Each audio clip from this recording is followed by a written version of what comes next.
இந்தியர்களுடைய தகவல்கள் சீன அரசோ இல்லை வந்துட்டு வேறு நிறுவனங்களோ தவறாக பயன்படுத்துமா?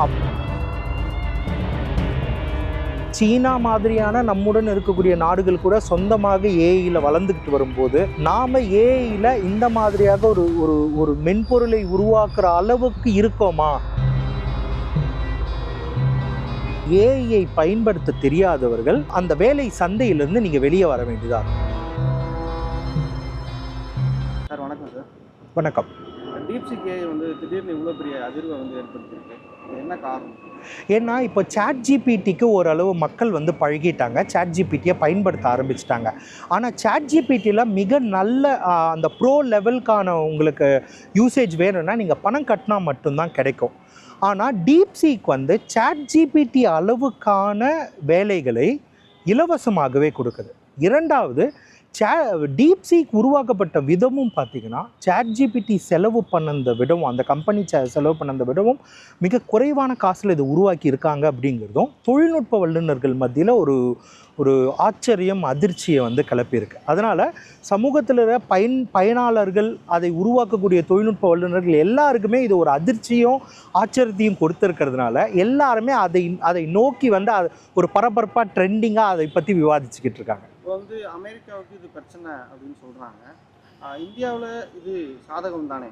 அப்போ வந்து நம்ம இந்த டீப்சீக் வந்து பயன்படுத்துறது வளர முடியும் தானே? இல்லை, அது பயன்படுத்தினா வளரலாம். நம்ம இதில் சில அடிப்படை விஷயங்களை புரிஞ்சுக்கணும்.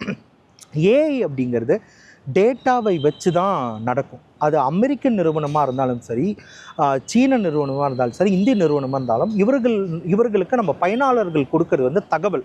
அது இந்தியாவை பற்றிய தகவலை நம்ம வந்து கொடுக்குறோம். அப்போ இந்திய அரசு இதுக்கான சில கண்டிஷன்ஸ் வச்சுருக்காங்க, பாலிசிஸ் வச்சுருக்காங்க. இப்போ டீப்சீக்கா சாட் ஜிபிடியான்றது நமக்கு பிரச்சனை கிடையாது. அவங்க டேட்டா சர்வர் இந்தியாவில் இருக்கா இல்லையான்றது பிரச்சனை.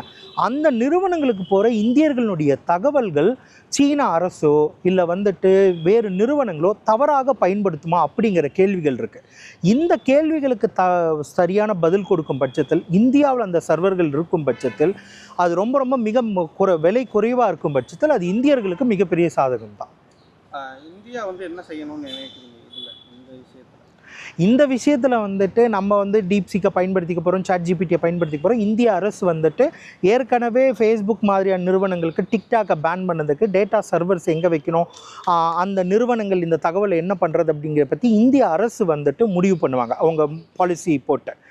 இந்தியர்கள் வேறொரு விஷயத்தை பற்றி கொஞ்சம் சீரியஸாக யோசிக்கணும்னு நினைக்கிறேன். என்னென்னா, சீனா மாதிரியான நம்முடன் இருக்கக்கூடிய நாடுகள் கூட சொந்தமாக ஏஐயில் வளர்ந்துக்கிட்டு வரும்போது நாம் ஏஐயில் இந்த மாதிரியாக ஒரு ஒரு ஒரு மென்பொருளை உருவாக்குற அளவுக்கு இருக்கோமா, அந்த போட்டியில் நம்ம இருக்கோமா? ஆனால் இந்த நிறுவனங்கள் உருவாக்குற மென்பொருட்கள் பின்னாடி எத்தனையோ இந்தியர்கள் வேலை பார்க்குறாங்க.